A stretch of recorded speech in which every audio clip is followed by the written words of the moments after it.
Brought to you by Agilus Diagnostics. Health test की बात आती है तो मैं भरोसा करता हूँ India's largest diagnostics company Agilus diagnostics. खुद को टेस्ट करते रहो।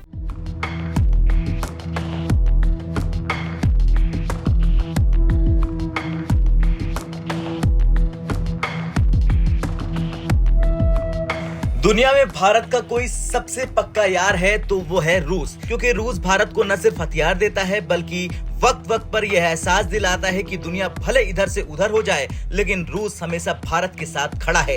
इसी कड़ी में खबर सामने आ रही रूस के सबसे बड़े और ताकतवर बॉम्बर Tu-160 के बारे में, जो शायद भारतीय वायुसेना का हिस्सा बन सकता है। रूस ने भारत के सामने इस बॉम्बर का ऑफर रख दिया है और अगर ये सौदा हो जाता है तो इससे भारत की स्ट्राइक कैपेबिलिटी में जबरदस्त उछाल आएगा। चलिए जानते हैं इस वीडियो में कि क्यों रूस का ये ऑफर इतना खास है और Tu-160 बॉम्बर भारतीय रक्षा प्रणाली को कैसे मजबूत कर सकता है। दरअसल रूस और भारत के रिश्ते रक्षा क्षेत्र में लंबे समय से मजबूत रहे हैं। स्वतंत्रता के बाद से ही भारत ने अपने रक्षा उपकरणों का अधिकतर हिस्सा रूस से खरीदा है। मौजूदा वक्त में भी भारतीय सेना का लगभग 60 से 65% हिस्सा रूसी हथियारों पर निर्भर है। इसी गहरे रिश्ते के चलते अब रूस भारत के सामने Tu-160 बॉम्बर का प्रस्ताव लेकर आया है।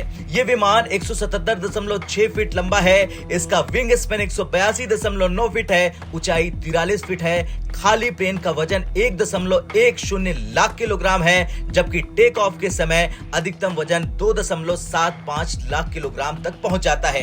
Tu-160 ब्लैक जैक बम वर्षक 40,026 फीट की ऊंचाई पर अधिकतम 2,220 किलोमीटर प्रति घंटे की रफ्तार से उड़ान भर सकता है, लेकिन आमतौर पर इसे 960 किलोमीटर प्रति घंटे की रफ्तार से उड़ाया जाता है। एक बार में 12,300 किलोमीटर तक की उड़ान भर सकता है।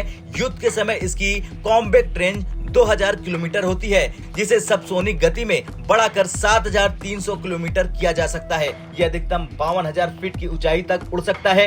इसके आसमान में ऊपर चढ़ने की गति 14,000 फीट प्रति मिनट है। भारत के पास फिलहाल कोई भी स्ट्रेटेजिक बॉम्बर नहीं है। भारतीय वायुसेना की स्ट्राइक कैपेबिलिटी को देखते हुए Tu-160 जैसे बॉम्बर का शामिल होना गेम चेंजर साबित हो सकता है।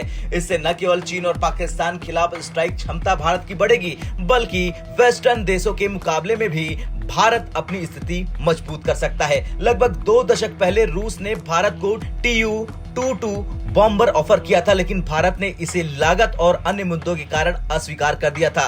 इस बार Tu-160 बॉम्बर की पेशकश की गई है, जो अधिक शक्तिशाली और आधुनिक है। हालांकि इस बॉम्बर की कीमत करीब $163 मिलियन प्रति यूनिट है, जो इसे काफी महंगा बनाता है। भारत के लिए इसे हासिल करना और ऑपरेट करना एक चुनौती भरा हो सकता है, लेकिन भारत की बढ़ती रक्षा जरूरतों को देखते हुए ये एक समझदारी भरा निवेश हो सकता है।